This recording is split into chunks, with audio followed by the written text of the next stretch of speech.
down, so. Haven't slowed business down at all, right? Not really. This is like that funny day there.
Good evening and welcome to the March 10th, 2025 meeting of the Limerick Board of Select Persons. Please join us for the flag salute.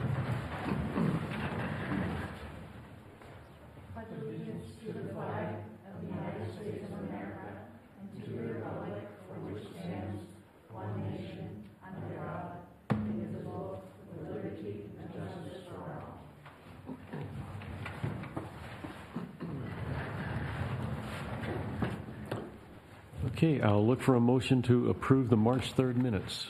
So moved. Second. Any discussion? All in favor? Okay, I'll look for a motion then to approve the warrants. So moved. Second. Okay, all in favor? And would someone read the announcements, please? As of March 12th, the transfer station will go back to summer hours, which means they'll be open until 5 p.m.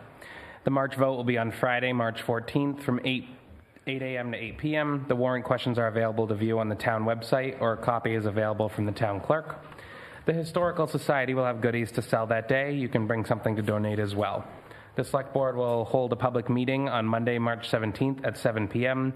to see if the town should donate a generator to the Cornish Fire Department. The Select Board meeting will follow.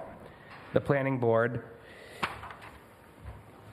public notice, Limerick Planning Board for a site walk. The Limerick Planning Board has received a conditional use application from Paul Haney, doing business as Haney Auto LLC, for a conditional use permit to cover operations on map 21, lot 12 at 26 Owls Hill Road in Limerick for a motor vehicle repair and service facility. A site walk will be conducted on Wednesday, March 19th, 2025 at 5 p.m. at 26 Owls Hill Road in Limerick. The public is welcome to attend. Aaron Carroll, Chairman, Limerick Planning Board. Limerick Planning Board public hearing will follow at 7 p.m. on March 19th in the media room at the Limerick Municipal Building located at 55 Washington Street for the conditional use application from Paul Haney, doing business as Haney Auto LLC. And the Limerick Planning Board site walk, public notice. The Planning Board has received a conditional use renewal application from CIA Salvage Inc. for a conditional use permit to cover operations on map 6, lots 1, 1A, and 2 on 366 Secocas Trail North, Limerick, Maine, for a salvage lot and used cars. A site walk will be conducted on Wednesday, March 19th, 2025 at 5:30 p.m. at 366 Secocas Trail North, Limerick, Maine. The public is welcome to attend. Aaron Carroll, Chairperson, Limerick Select Board. Public notice, Limerick Planning Board public hearing for the CIA Salvage conditional use permit renewal will be happening at the media room in the Limerick Municipal Building on March 19th, 2025, starting at 7:30. The public is welcome to attend. Aaron Carroll, Chairperson of the Limerick Planning Board. The next semi-quintennial meeting for the town's 250th anniversary will be on Wednesday, March 19th at 6 p.m. at the new fire station. They are currently looking for groups such as scouts, churches, etc. to participate in the event. Please reach out to Lisa LePage for more information, or please attend the next meeting. You may reach Lisa at 207-651-1594 or llepage6@yahoo.com. Town reports are now available at the municipal building and on the town website. The appeals board has 3 vacant seats to fill. Please reach out to the select board admin if interested at 793-4475. As a reminder, if you're speaking at any meeting, please go to the microphone so everyone will be able to hear. As part of the hearing, a citizen policy, no personal attacks on any individual or firm, including town employees, town officials, or members of the public will be tolerated during any meetings. Please direct concerns about individual employees or town officials to the chairman of the Board of Select Persons outside the public meeting. Please stay current with town information by visiting www.limerickme.org. And we also do have a note. Gil and Katie, we would like to thank you both sincerely for your invaluable time, effort, and dedication over the past 3 years. Your commitment, hard work, and guidance has made a significant impact, and we are grateful for all you have contributed. We have made great strides as a board over the last 3 years. Thank you again for your support and positive impacts in the town of Limerick. As we navigated through the challenges We hope you will enjoy this time, especially your Monday nights. Thank All you. right, well, thank you, everyone. That's all for announcements tonight. And I'll just say in closing, it's been an honor to, sit in this chair and kind of coordinate the meetings and keep things moving along. And I just want to, thank the other board members, especially for the support. I'd say we've got some very hardworking board members here, things you don't see from sitting there on Monday nights, but, dealing with matters and things are, part of the process. So, I'll welcome the two members that are going to take our seats soon. So good luck to them, and we wish them the best. And we know we've had good support from the public, and thank you for that. So we'll move on. And did you want to say anything? Everything, you said everything. I really appreciate, the rest of the board, like you said, Gil, so much is done that nobody sees and maybe even hears about, but they're working hard. It's just a small piece of it, and I really appreciate the experience. All right, well, moving on to department reports, we have Casey Gray to give us some property sales information. Thank you for having me. Just two items. The map 39 lot 105 Dog Road. Stan exhausted all of the options in finding the former owners of the consolidated construction. So at this point, we have to follow the abandoned property, how to foreclose on an unknown owner, and he started that. We have 140 Parsonsfield Road, which was previously listed and discovered to have had a huge DHHS lien on it. DHHS has released the lien for this property so that it may be sold. So tonight I have a listing agreement. The property needs about $20,000 if it's done in the winter cleanup, $15,000 if it's done in the summer. So I have a listing agreement for the asking price of $40,000. Would the board like to vote on whether to list this property for tomorrow? You want to make a motion? Yeah, for discussion purposes, I make a motion that we list 140 Parsonsfield Road with the recommended listing price of $40,000. Second. Is it possible to, I know we were under contract at one point, and that's when we found the DHS lien. Yep. Is that buyer still interested? Do you know? Their offer was $10,000, Okay. and I believe that we have the possibility of getting more for the property. Perfect. I can't support listing or selling any more property at this time. We've got an issue, nothing to do with the selling of property, but how we're handling the money coming in. There's some concerns we have all the money, there's no money missing, all the money is there. The auditor is concerned how we're accounting for it and how it's coming in and where it's being placed. So until we can effectively handle that money coming in internally, we have no right taking in any more money. I know it's not, I think it's something that we're going to work on. Personally deliver every check. No, so. it's not. Again, the money's not there. There seems to be a disconnect. It could be part of TRIO. Everybody in the office is doing everything they believe correctly. When we switched from TRIO to TRIO Web, apparently some accounts changed and things moved. So what's been happening is we close on a property. Any fees, like commissions of that, get paid at closing. We receive a net check. That check comes in to Stan. Stan accounts for the dollars, accounts for the legal fees, and accounts for the administration fees. That then went to Judy. Judy would take anything that's owed us for back taxes, and we have an account that is foreclosed property sales. So that's where she puts the money. She takes out what goes for back taxes that would have been owed. We need to move anything that is administration fees or legal fees, we need to move to the administrative account or the legal account. Trio doesn't have, they can't find that function when they put the money in and they go to take this, that function's not there. Once that's done, then we either, if we're owed money because there is no owner, then that money should be taken in and put in our capital reserve account per our ordinance. If the last known owner is available and they're owed money, then we write them a check and send it out. So that's all been pretty much done, except the legal fees and the administrative thing seems to be an issue. We haven't moved any money to capital reserve. We've made sure that anybody that is owed money has been paid on time. We sent countless checks to the state because the people didn't claim the money. So we sent a lot of money to the state for unclaimed funds. So the money's coming in, we have it all. It's like I said a few weeks ago, we've got the money, but our check register's a mess.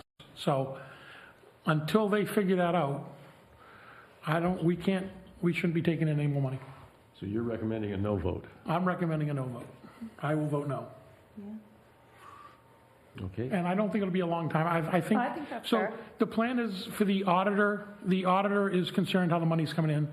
The auditor's going to get together with Judy and who's ever sitting in the treasurer's office at the time, whether it's Laura or Julie's back. The three of them are going to sit together, get on the horn with Trio, and try to figure out how this money should be brought in, receipted, held, transferred, and finalized. But Perfect. And I'm happy to follow any procedure that you want. yeah, there's nothing wrong on your end, the way you've handled it. It's an internal thing, and it's in the bookkeeping with Trio. So, but the auditor is concerned about it. So because they are concerned, I don't think we need to, Get it sorted we don't need to add another egg to that omelet. Okay, well, any more discussion before we vote? In that case, all in favor? All opposed? Thank you, John. Thanks so much, guys. Thank you. And next we have Steve McLean speaking for the Appeals Board.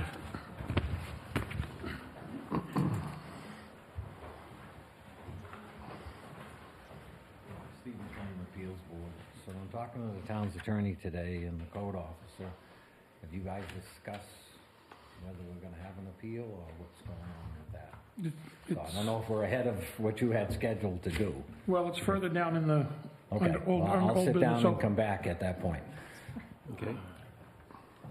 unless you want to just take it up now, Gil. See where it says vote of dismissal at the bottom? Yep. We might as well just deal with it. Okay, While well, you're up there. let's flip into new business, vote on dismissal. And you have the floor on this, John. So the town attorney there is an agreement between CIA, Sean Gerard, and Merrill Farron to end the suit that was going on that we were a party in interest to. We need to vote as a board to basically say we're not agreeing whether we accept the agreement, we like the agreement, we don't like the agreement. We're basically saying we're done. We don't, if this is over, we agree it's over, we're done with it, we don't want to pursue it any further. My understanding is, and somebody can correct me if I'm wrong, once we do that, this agreement goes into place and his conditional use permit is valid. And the planning board will be done and have no more dealings with it. Right, that's correct. And we won't have an appeal coming in. And then there'll be no appeal. Right. I guess, this is the first time I've seen the agreement. Everybody has it tonight?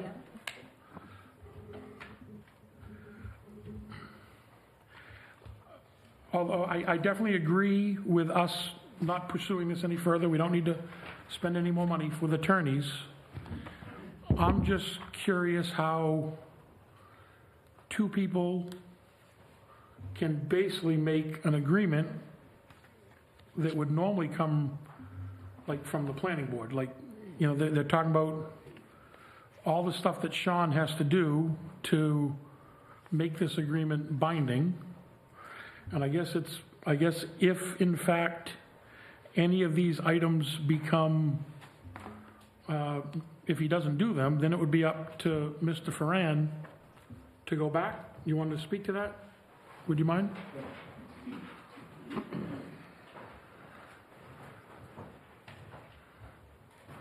I'm sorry, I didn't know this was an agenda item tonight. It was only an agenda item for us to say we're done with it.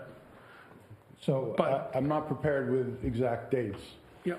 So somewhere approximately January 2, we had a meeting, our attorneys and Sean Gerard and myself, in regards to the lawsuit that I have before Superior Court. Superior Court had sent that suit back to the town planning board saying, we do not have a document, meaning the findings of fact, that is supporting the ability to make a decision by the court, and we need for you to improve that document. The planning board met several times, and this meeting that was had between myself and Mr. Gerard and attorneys was after they had had a meeting with their own attorney, the planning board attorney, and had started to draft a new decision to fulfill the court's obligation.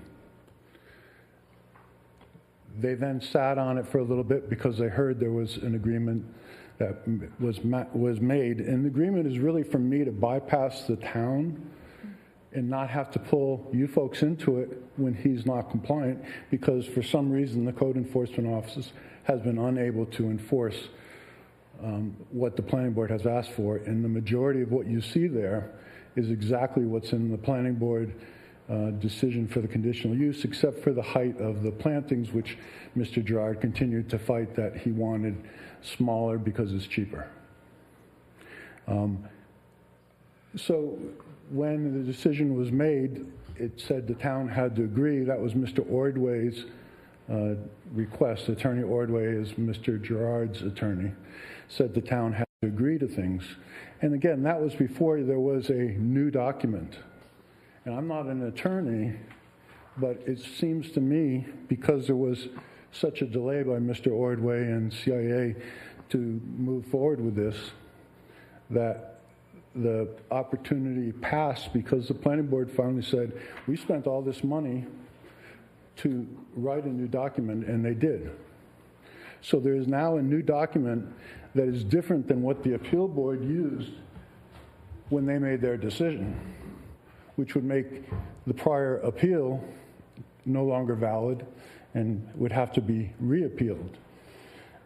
Because the decision of the planning board is the same, which is a denial of the conditional use permit. I don't see how the town can now say that document is not a legal document. So I think the issues become mute because of the timing that Mr. Gerard and Mr. Ordway have delayed the action of looking for it to be dismissed. So I just don't think it by legal grounds. And I know that I've heard rumors anyways that Ben has spoken to you folks in some fashion. I just can't imagine how you can have a legal document and now sit there and suddenly ignore it and say that it is not valid, that they issued a brand new findings of fact, and we're going to now ignore that. So, Other than the fact that was only issued to appease the court, and now the court no longer wants it. well, no, the court still wants it. It's still. If this agreement's in place and this case goes away, the court's not going to ask us for that information. It has still been accepted. It's still in your record as being now the conditional use permit. I do not believe that it's an invalid permit, or excuse me, invalid finding of fact. I believe now that because the delay happened the way it did, it is now valid. And I know that Ben wants to say contrary, but at least that's what I've heard. And I just don't know that we're back to this decision about your town attorneys and how much they're responsive. I know I've talked to Stan several times because I've been looking for this to be resolved back earlier before that decision came out, and he was frustrated by a lack of ability to get the town attorneys to work with him and respond to him. So I know you've accepted to continue with the same legal coverage, but at this point, I'm concerned about the legality of you saying, we'll dismiss it, we'll forget about this brand-new finding of fact that is a legal document, and I'll just let you guys do what you're going to do. How different is the new findings of fact versus the old one? Well, it takes away so to tell you what happened, the court said, you've referenced the site walk. No, I get all that. My question is, if they've got a new findings of fact, They used materials they had within their record from so before. is the new permit and findings of fact they issued materially different than the original one? Materially, I don't know how, I guess that's your definition of, legal definition, what's material difference. The Zoning Board of Appeals referenced some materials that would have been in the first findings of fact as part of their denial that would require a review again if they're going to have that legal document that has been accepted be part of the process moving forward. So again, I wanted it to end, but that's when there was still time before a document was created. And for some reason, Mr. Gerard and Mr. Ordway dragged their feet to create this conflict that I just don't know how it's resolved. As far as you're spending continued money on this, at least when the suit was submitted, your attorney did not submit, and I've forgotten what the name of the document is. So they have not spent any more money than whatever discussions they might be having with you on this whole issue. It seems to be that Mr. Ordway and Mr. Gerard and myself have been the ones having the primary expenses of legal costs. Thank you. So based on the information received and the opinion of our attorney, I make a motion that we instruct the town attorney to not spend any further time on this and accept the agreement that's in place.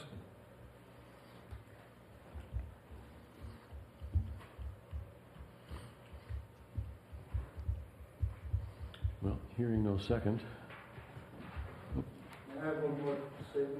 Merrill, yes. So the agreement in place has within it a term that at least Stan has said is the reason that couldn't be accepted by the town, and that's this height restriction or initial height of plantings to be 4.5 feet. That's law, and I think it's within our ordinance, and that's not what that agreement says. So it was another reason that Mr. Hackett said it should not be something that the town could endorse, because you can't endorse something different than your ordinance and the law has said. Well, I would assume that the code officer would enforce the conditional use permit and anything that's in there. And if any of these items are violated, if they're different, that'd be your responsibility as the person signing this agreement, right? I mean, I don't know that we have in our, this says, you talk about trying to define something, to practice good housekeeping and maintain fire lanes. So we can maintain fire lanes.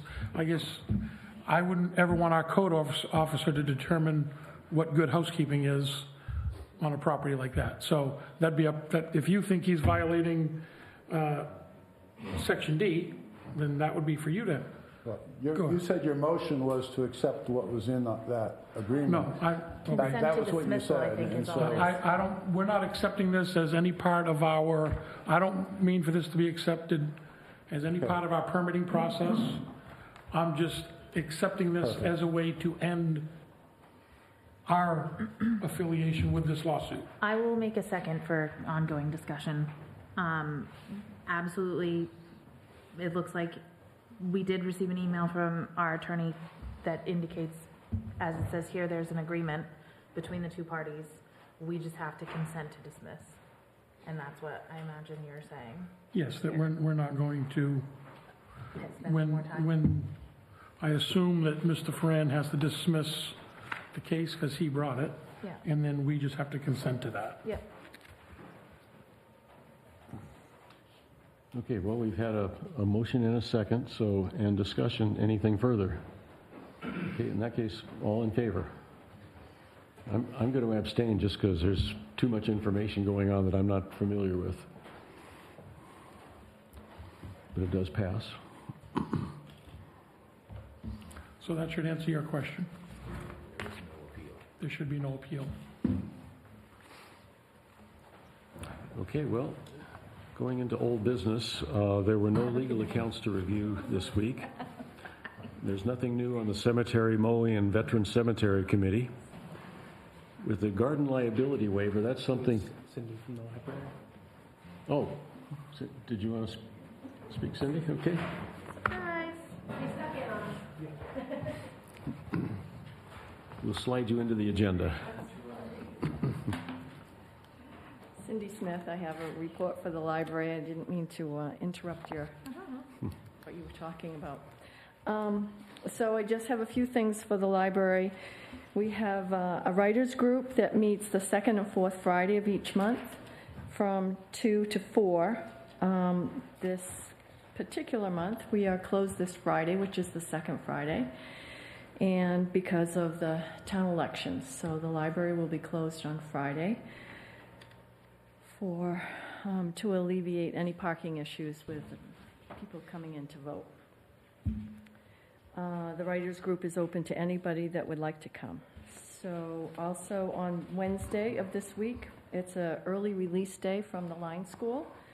And we have a craft program that children can come in and do from 3 to 6 p.m. And that is generally age 6 to 12 would be interested in that.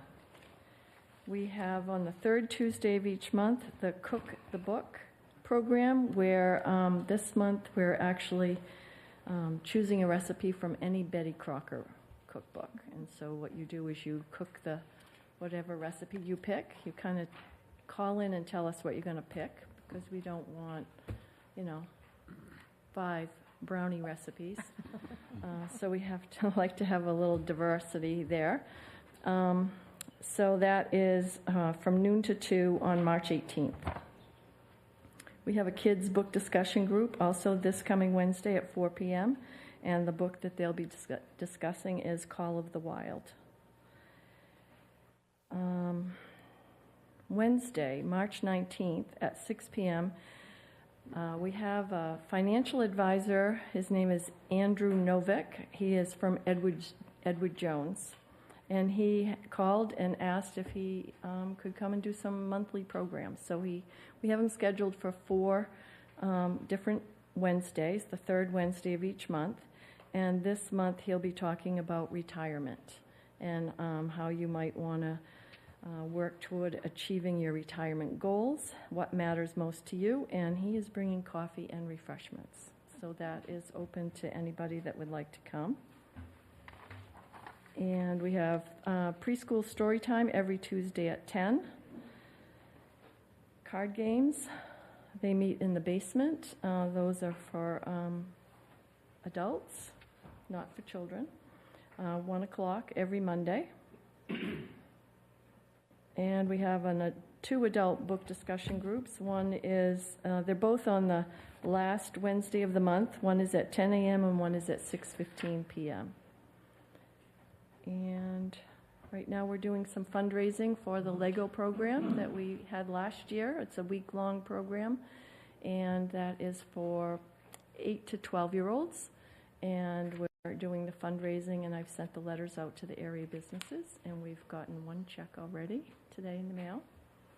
And last year we raised it was over $3,000 that we raised for that program. So that is a summer camp where the kids will come 5 days a week for that 1 week. So, and we're not asking the children and their families to include any money this year. So we're trying to raise the full amount. And I think that's it. Just remember, we're closed this coming Friday, and to vote. All Thank right, you. and that's your Limerick Library in action. Okay, well, moving back on, we started a discussion on the Brick Town Hall accessibility policy and questions about the second floor. So I guess there's some information here says we're waiting on the DOJ, and Vinny is checking with the fire marshal. So I guess the big question there is, are we limited to 49 people on just the first floor? Are we able to use the second floor for anything? We cannot use it for town functions because there's no elevator or handicap accessibility. So this would only be for private parties if the second floor was to be used. So we're waiting on information on whether that is even a possibility. And another item, we brought up lights for the municipal building. That came up last week, and we're waiting on a quote to see about upgrading the lights in this building, and especially into getting something more energy efficient. And we also discussed talking about policies, reviewing and revising them, and there was a couple of suggestions that we start a couple tonight, but I'm going to say with two of us, this being our last meeting on the board and 2 new members coming in, we probably ought to defer this till next week and get started when we have 5 new members. Any objection to that?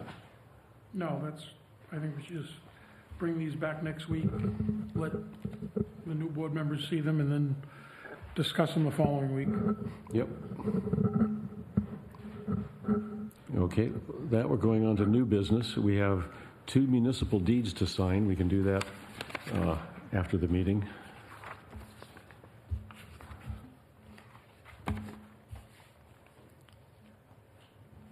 And there's a note here to expunge outstanding tax. And John, is that something you can address? Yeah, so we had a taxpayer that was behind in their taxes, and we've been dealing with them for quite a while. They have come to an agreement with Stan. There is a substantial payment being made on it. There are some old taxes. There was some ongoing question on whether the tax bills were correct or not correct. But so, did they give you the printout for that? You see that? Yes. This goes back quite a ways. The total tax bill and fees and everything was over $30,000. There is some tax bills that were in question going back as far as 2016. So we had 2 choices. One was to either abate these taxes or to basically expunge them and just write them off. If we abate them, it hurts our overlay and some monies that come in from the state. If we just expunge them, they go away. And it doesn't hurt anything that'll come in from the state. So I make a motion that we expunge $16,468.42 for map 42, lot 30, account 1956. Second. Okay, any discussion? In that case, all in favor? So, and thanks to Stan for working so hard on this. This has been a very ongoing issue, so. Okay, we've already done the next item is the dismissal. So, and there's another item under new business, assessment of 62 Washington Street. Is that something you can address, John? Yeah, so the house across the street is owned by Linda and Butch. They have graciously offered it to the fire department to train with. Their plan is to do a couple of days of different type of training while the building's still standing, and then finalize it with burning it down and have that type of fire training. And then in the end, whatever's left will just be bulldozed into the hole and covered, which there'll be nothing left there of the house. The problem is the fire department, who's going to bring in some other towns to do this, can't do it until April 12th. The tax will be assessed in that building as of what's there as of April 1st. And believe it or not, even though we all know the building's been condemned and really isn't worth anything, we've been taxing it at a couple $1,000 in that range for the building itself. So we as assessors have to agree to vote to drop the assessment to 0 on that building, so that when April 1st comes around, it won't be valued at anything to get a tax bill. They'll still get a tax bill for the land, and the garage is going to stay, so they'll get a tax bill for the land and the garage, but nothing on the building itself, because 12 days later, it's going to be destroyed. So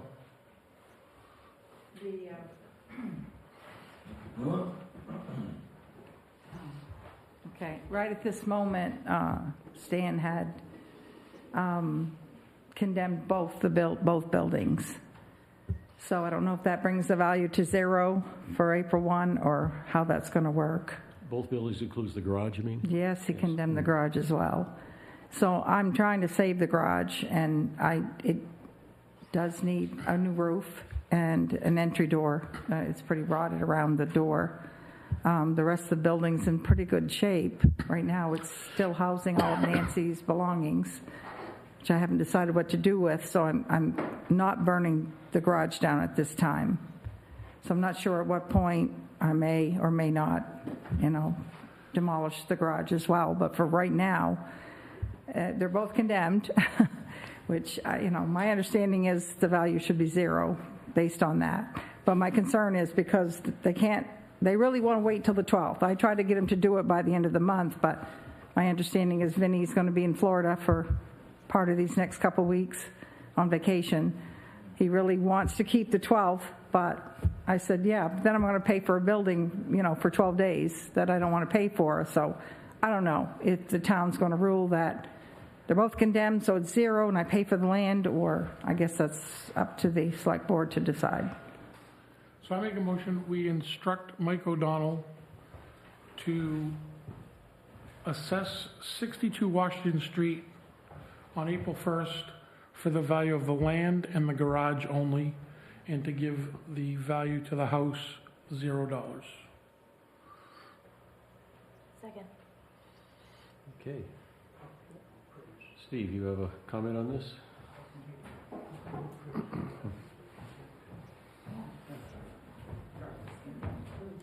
Yep, Steve McLean. Anytime a house is burnt in the last 25 years, whoever was the code officer, I'd give him a call and say that burnt. When that burnt, the taxes at that point went to 0 on the house. It was uninhabitable, okay? You got one on your thing. There's several right now. If you look up on the town tax things, buildings that's burnt, it went down to 0 for that. We condemned that building 14 years ago when it first burnt, somewhere in that range. Okay, so it was condemned, but yet we still taxed on it. It had no power going to it. We still taxed it. Okay, so I think you ought to do your vote for that, for the fact is it's been condemned. If it's been condemned, it's supposed to be uninhabitable, okay? And we don't have to get into all But we can get in, that's what we're going to do. I'm just saying, And it's done and over with, but a condemned building doesn't necessarily just automatically have 0 value.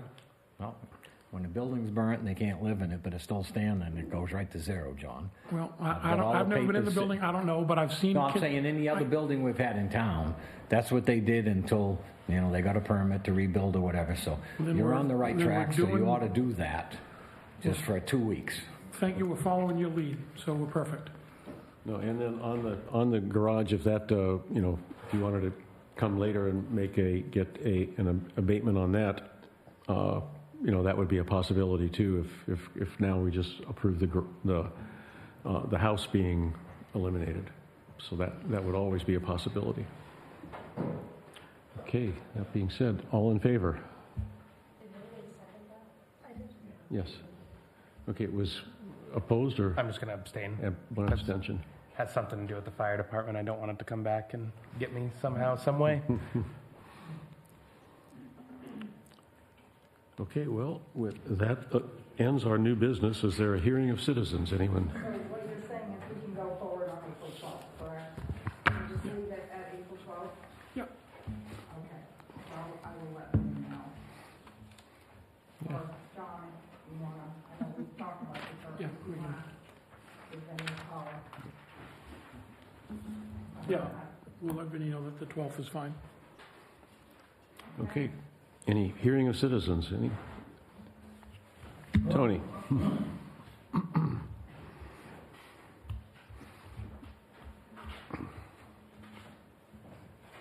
Tony Carroll, a couple of issues. One, 3 years ago, the PAC committee, Tibbetts PAC committee,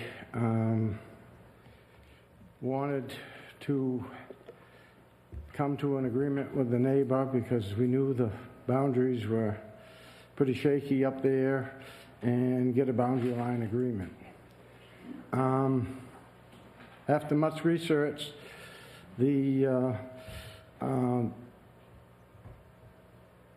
surveyor decided that the boundaries were pretty shaky and we needed a boundary line agreement. We're still waiting for the boundary line agreement, and the people are getting older, and while we've got people that are willing to do it, it's time to move, folks. It's time to move and get that boundary line agreement finished. They're very nice people up there. They want to help us out, and it's time to move on it. I think that was last left at, the agreement is done and written and the measurements are all taken. He was waiting in the spring to set some pins. I know Wade was dealing with it, but I think he was waiting to set some pins this spring, and that would finalize it. But I believe it's all done and written out. All right. As long as it keeps moving forward, because if it doesn't, we're going to lose the deal, and somebody else buys the property, then we start over again. Yeah, it was on the agenda for months and months and months, and then it came off when he said he was done, and all he had to do was set the pins. Next thing I've got is I'm very dissatisfied with the plan that Great Falls came up with on the water, on running onto my property.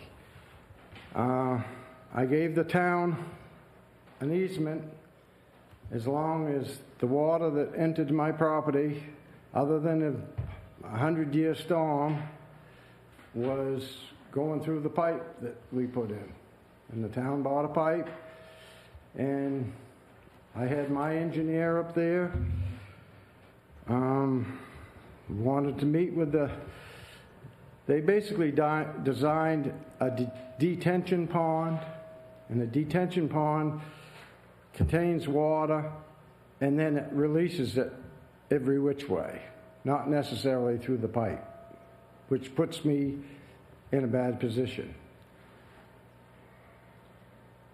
I was under the impression, and I told them, and I believe John worked on it, and it was going to be a retention pond. It was going to retain the water, and it was going to slowly go out through the pipe. They were going to have storage, and it was going to go out through the pipe. And I just wanted the board to know at this time that I'm very dissatisfied with what they've come up with, and I hope we get this resolved, because it's not the way that we were told that it was going to happen. And when it's running by the pipe, there's no way it's going to get back in the pipe unless there's a dam or something sort put up there to make it go in the pipe. So, I was just wondering, John, if you had any updates on that. No, we've met there more than once, and the plan was because it was, we did do a little work to try to transfer that water to the pipe, but it's not a retention pond per se, so it's not holding the water. The idea should have been that that would hold the water, and then when it got up high enough, it would go in the big pipe, into Tony's small pipe, and then he would take it out to his field and go. What they built, maybe you call it I don't know what you would call it, but it's not really, it doesn't detain the water, it doesn't retain the water. It kind of filters the water, right? So it all comes down, none of it's getting in the big pipe unless we have a monster storm. So on a regular basis, there's water running through that detention area that they built. It's not getting in the pipe, and it's just seeping through the ground onto Tony's property. So Great Falls has agreed to help us out with it. The excavator we've talked about a couple of different options. We're trying to hold the engineer accountable as to why they designed what they designed. So the plan is to get the engineer out there and say, why did you design this? Why do we have a 2-foot pipe that only gets water in the worst of the worst? And how do we rectify it so that all the water gets into that pipe? The problem is it was a DEP approved plan.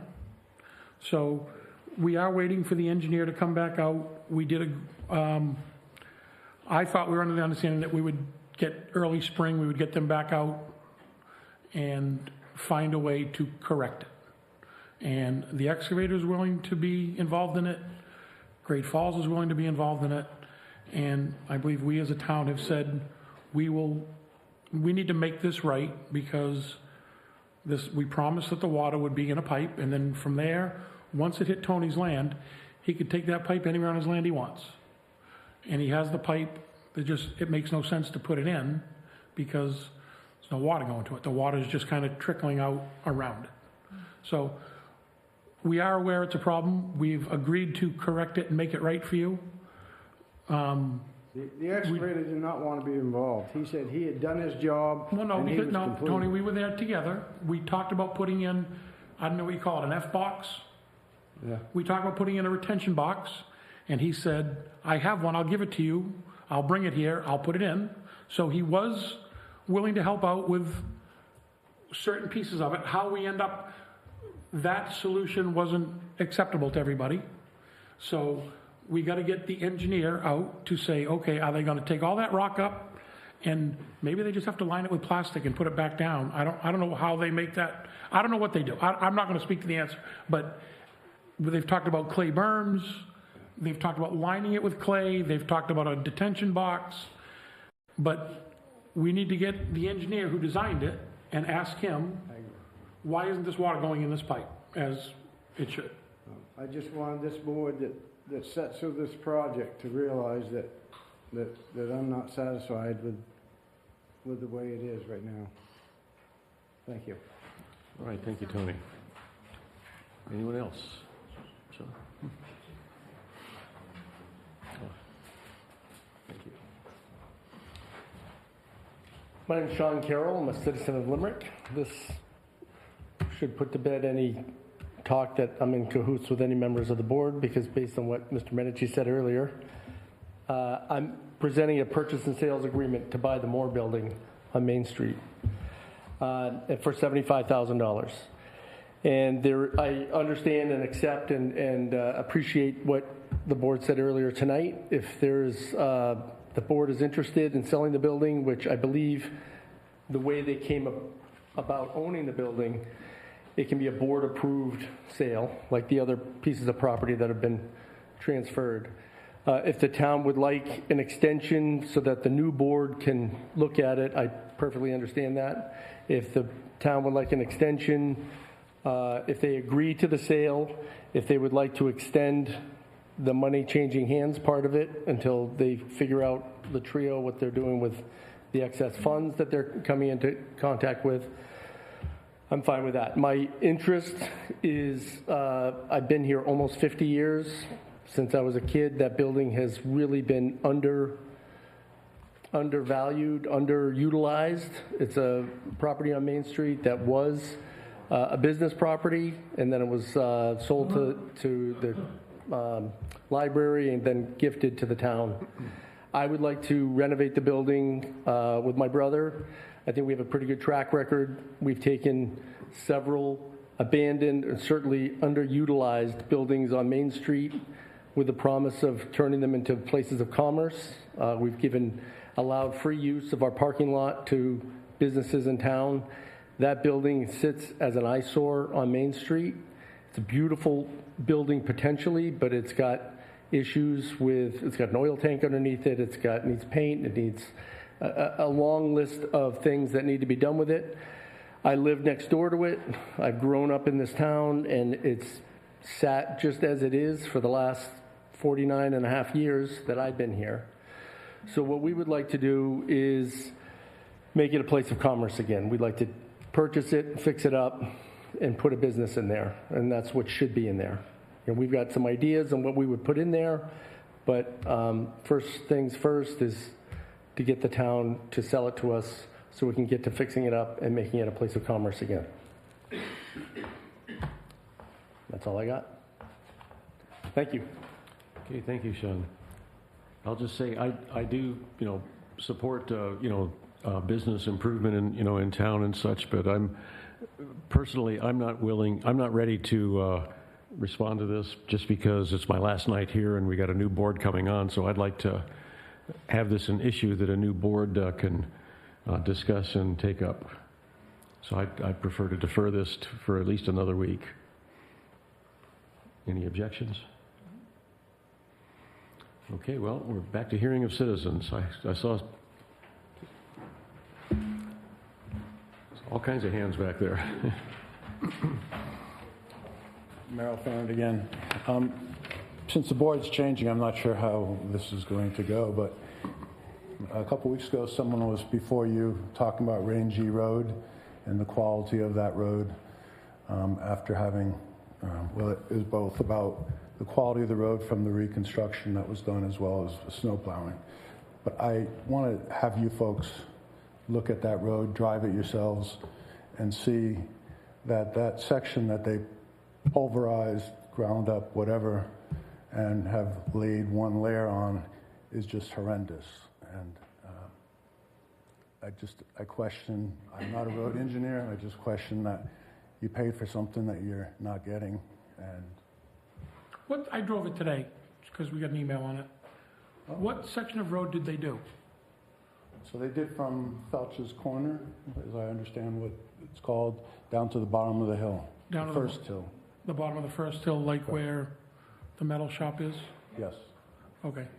That was the part that was ground up. They had resurfaced the year before, further down Rangy, which I'm not saying anything about that because I'm just concerned about what was ground and what's the part that I see the most problem with.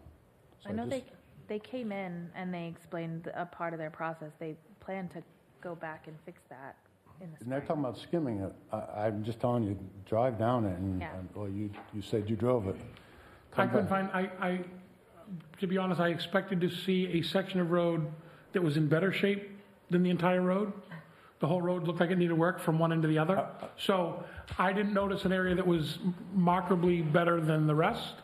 And I figured I would because that was what was done. But now that I know where I should be looking, maybe I can look a little closer. I did not say the rest of the road doesn't have a problem. Yeah, no, I'm telling you what I saw. That.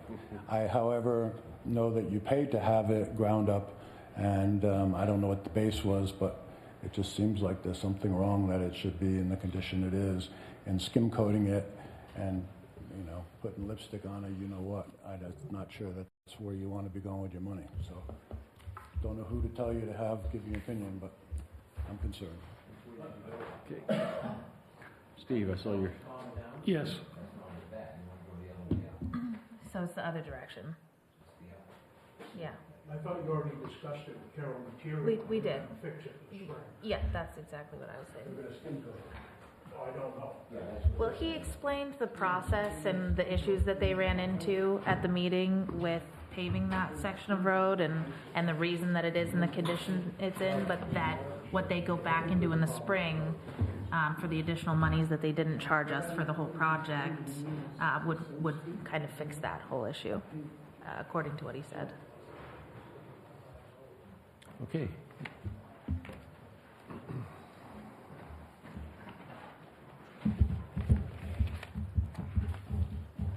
Steve McLean on our TV program here. I don't know if it's more for you or for Gail. Gail, where is the cable box? Okay, I'll ask you guys. Where's the cable box? Is it, I'm talking to people, they say they don't know, you can't tell if the program's going out, but if the cable box was here where you could view it, you'd see if it was transmitting going out. So sometime you guys can ask about it, just All I know is we know that last week we had no sound on any of the TV channels. Right. We immediately said what we would do, which was contact SRC TV. Yep. We talked to them. They put it clearly on Gail and said it was her fault, that she did something. We asked them to come out and said, fix it, correct it, make sure we have sound, and once you find out what the problem is, please let us know if it was on your end or our end. Well, like I said, there's a cable box, and you would have one in your house, like your TV, and if that's not working, nothing gets out. I'm saying, where is that in this building? I don't know. We don't go out through a cable box. They use, it's a software on the OBD, computer. it's on through the computer. It doesn't go through a OBS. cable box. There's something called an OBS that they send out with, I don't know The software. the technologies, but all I know is, we asked them to come out, said it would be here Friday, didn't come Friday. Well, let me back up. They came Wednesday Wednesday we were here, yes. for the planning board, Yep, and there was still no sound going out. right. And the gentleman they sent out had no ability to diagnose it and/or fix it. No, he was the guy that operates something like this. He's Operator, an not a operator, but technician. not a technician, I guess. Right, So, okay. whatever, we had no sound on Wednesday either. So we insisted that they come out and look at it. They came out on Saturday. He turned everything on, opened the equipment, and it worked flawlessly, without issue. And apparently it's worked tonight flawlessly without issue. So we have a ghost that they keep claiming that there's settings that are getting changed, but they came in after it not working on Wednesday, came in Saturday morning without anybody doing anything, and it worked flawlessly. And it's working tonight. So we'll continue to do the same thing. If there is an issue, we will reach out to them the next day and have them come up with a solution to the problem and what the problem was and how it happened. Right, but the problem is, if we have this again, like the last time, there was no, audio to it, and we never have that. So it goes on with nothing, or can they fix it? They don't even know what caused it. They don't know what caused it. Because it just suddenly was working again. We'll still have meetings where no one will hear what's going on. Well, it's working right now, so we don't have an Right, answer. yeah, I'm just I mean, saying. I guess if next week it's out, then we don't, it's technical equipment and it's working tonight. Yeah, and I think the board will make a point of reacting very quickly to things and not just assuming, so.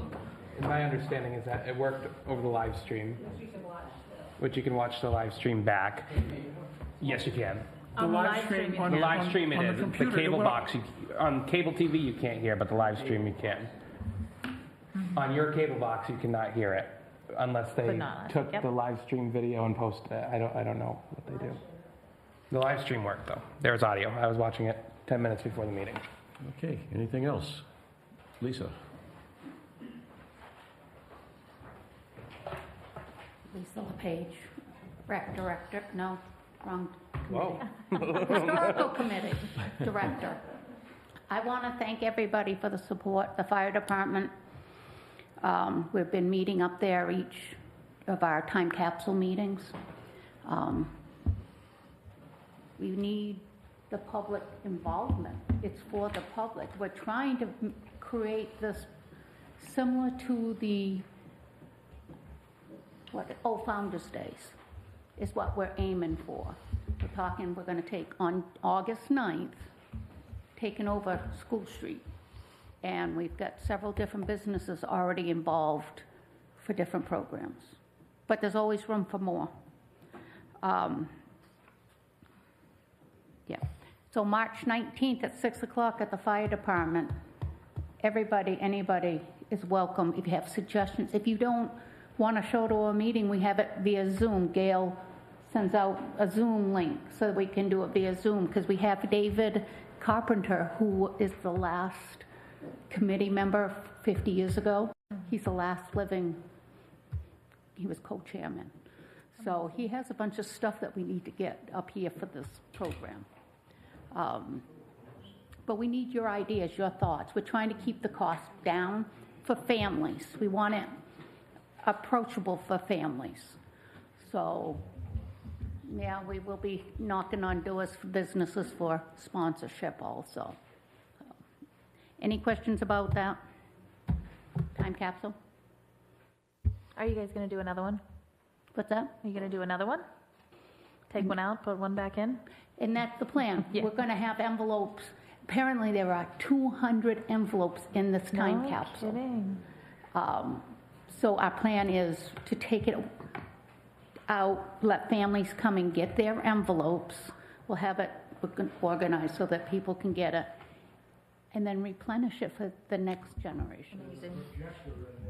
There's a projector, and the cord happens to be with David Carpenter in Massachusetts. So we will be getting that open a little bit sooner, because we have to see, is that film any good? He said their special FR built it and put something in this capsule to keep it dry for 50 years. So, what's that? It's working just fine. So These it will be days. fun. It will, but we want to shape it or similar to our old founders' days. Just fun, family-oriented. So we need your ideas and your help. Now I'm going to shift box to Historical Society. Friday is voting. We are doing our annual bake sale. Braden? Fudge? Okay. You got it. So bring a goodie and go home with another flavor. I appreciate the support. We're doing well. Any questions? Thank you. Thank you. Thank you, Lisa. The other half. Hi. Ron Smith reached out to me and wanted to know if I could personally come up here and speak for him and tell you how pleased and honored he is that he was recognized in this year's town report, and I said I would be glad to do that. Thanks. That's it? All right. You sharing? Okay. Anyone else? I'll look for the usual, yes. So last week, even though we have a policy against it, I was clearly accused of some real blatant wrongdoing by Cheryl Edgerly at the podium. She's not here tonight. She said she'd bring back proof. Haven't seen any proof. Haven't heard from her. She's not here. I know that between Cheryl and Steve, they're doing the best they can to try to dig up whatever they can. And they have found nothing. They will find nothing. And I publicly am asking her to come back and either bring her proof or apologize, one of the two. Because they're doing all the digging they can do, but they can dig from here till eternity. They were blatant lies, and there is nothing to find. Okay. Anything else? I'll look for the usual motion. I make a motion to adjourn. Second. All in favor? Okay. Thank you, everyone.